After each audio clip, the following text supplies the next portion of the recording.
What happened to Walt Disney's website? Today it crashed. That, and should you be an annual pass holder?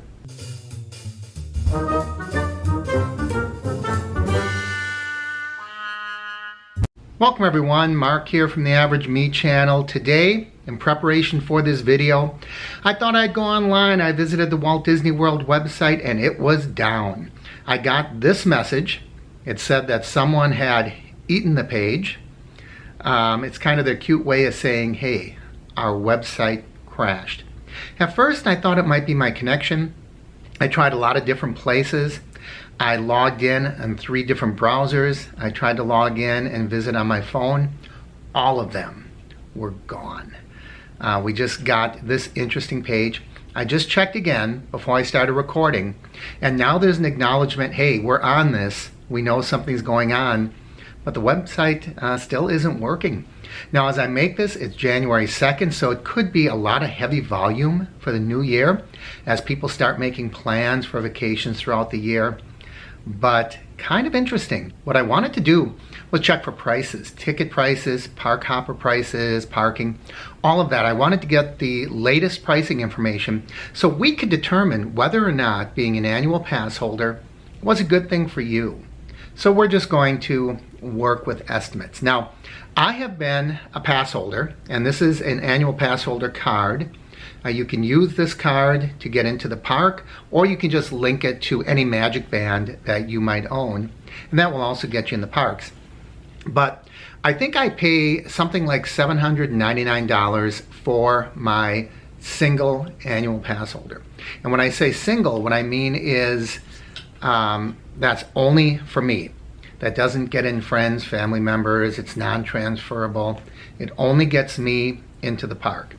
Now, is that a good value? $799, let's call it $800. Now, is that a good value? Is $800 worth it to visit Walt Disney World?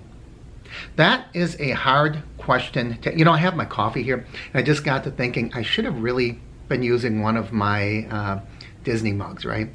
We can pretend that this is from Animal Kingdom. Now that I had a sip of coffee, we can continue. It really depends on how you visit the park. So let's look at a few things. Last year, I don't know, I'll bet I visited the park, even though I am far away, I live in Wisconsin, I bet I visited the park 6-7 times. If you go back and look at all my videos throughout 2018, you can see I was there quite frequently, because in the course of other travels, I was able to stop in. Now that is one of the really beneficial aspects of being a pass holder. If I'm just passing by, if I'm driving, say, down to southern Florida for some reason, I do go down in that area quite a bit because I have friends and family that live down there, I can just veer over, stop in Orlando for 2 or 3 hours. And you would never do that if you had to pay a park admission. But let's back up a little bit and look at the overall benefits of being a pass holder. And I have a couple things written down here, but the big one, of course, is you get admission to all the theme parks. Now that's what I was trying to look at when I went online. I was trying to see, what does it cost to buy a park hopper pass?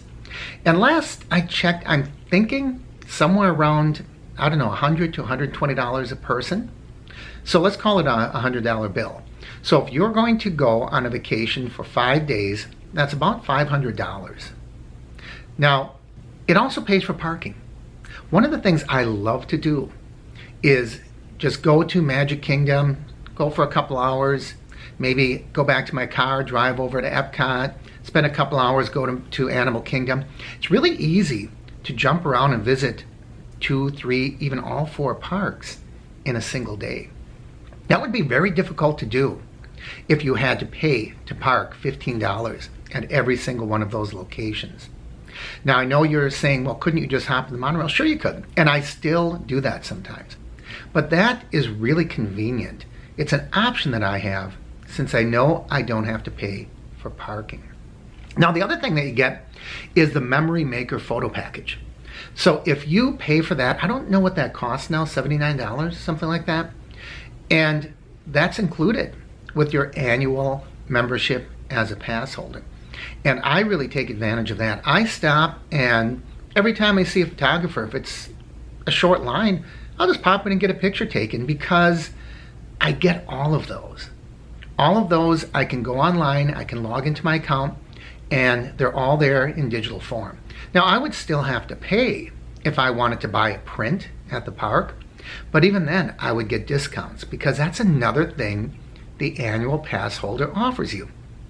You get 10 to 20% on most purchases. Now, I say most purchases because that will be included in some restaurants. Most sit-down restaurants will have the discount. A lot of the kiosks don't. The counter service places typically don't. But sometimes you'll be surprised. Because I remember last time I was at Disney Springs, and I went to BBW, the Big Bad Wolf, and they did give me the discount there. I also believe, this is really funny, because this is dripping all over me, and now I wonder if, look at it, I don't know if you can see that, but there's coffee all over the place. I don't see it dripping down the edge, so I hope I don't have I'm going to have to put that down. I hope I don't have a leak in my mug. So where was I? Oh, yes, so I went to Big Bad Wolf, and that is a counter service. It's a kiosk. They have sandwiches like bratwurst, and I got the discount there. You can get discount on most purchases when you go into places like World of Disney. So all of that is really, really a nice benefit. Now, you also get extra little perks, little privileges as a pass holder.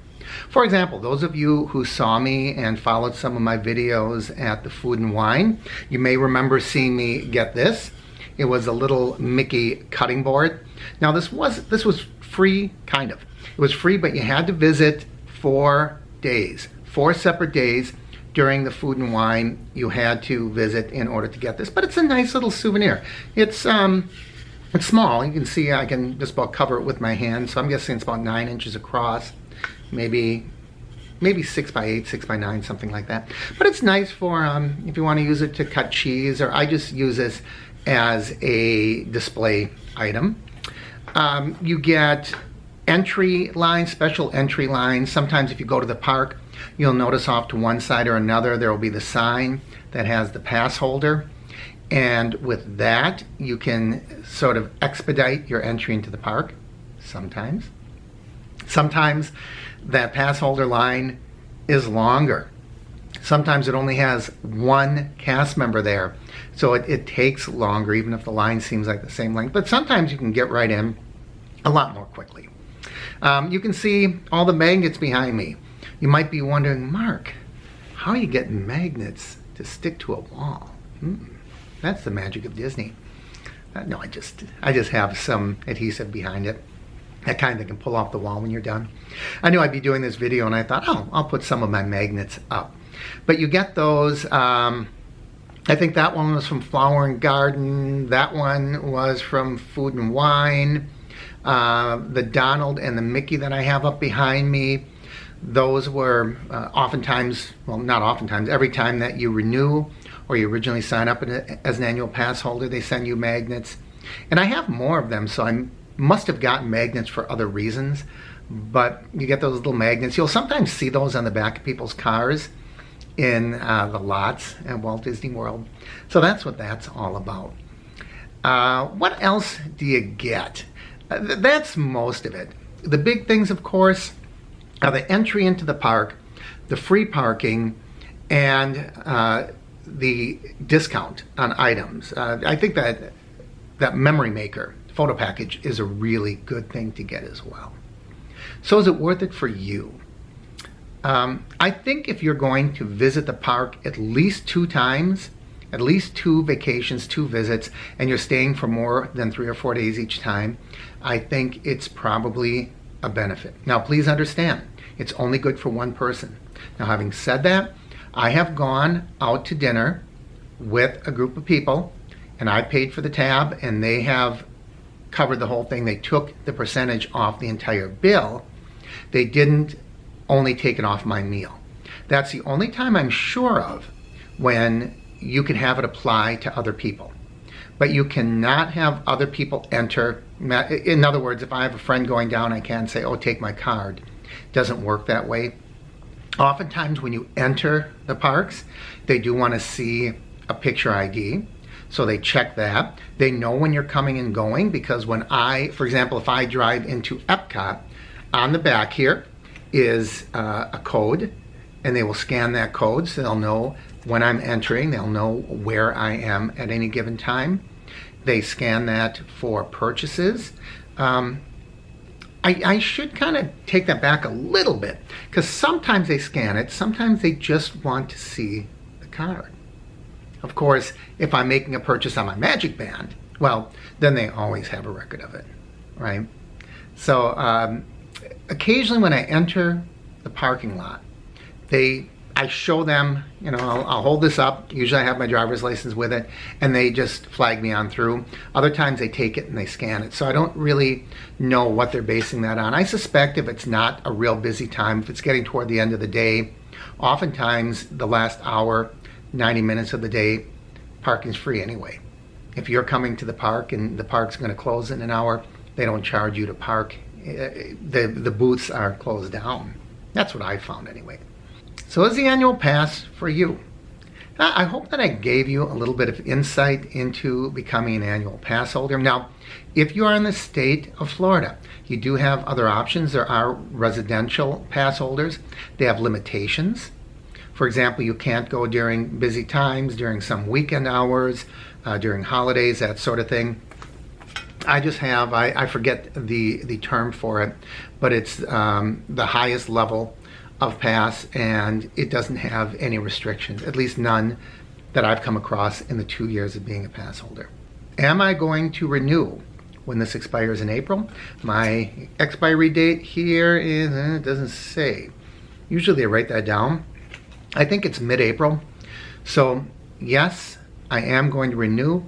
I suspect I will be going to Disney at least twice in the coming year. I'd like to get one more visit in before this little thing expires. So we'll see. Of course, if I do, you're going to be coming along with me. I hope this helped.